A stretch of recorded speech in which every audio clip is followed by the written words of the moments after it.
nananabik. Mabaliw-baliw ako sa kanyang mga halik.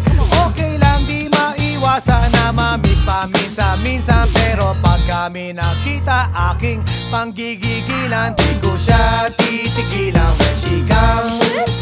Di ko siya titigilan when she comes. Di ko siya titigilan, di ko siya titigilan, di ko siya titigilan when she comes.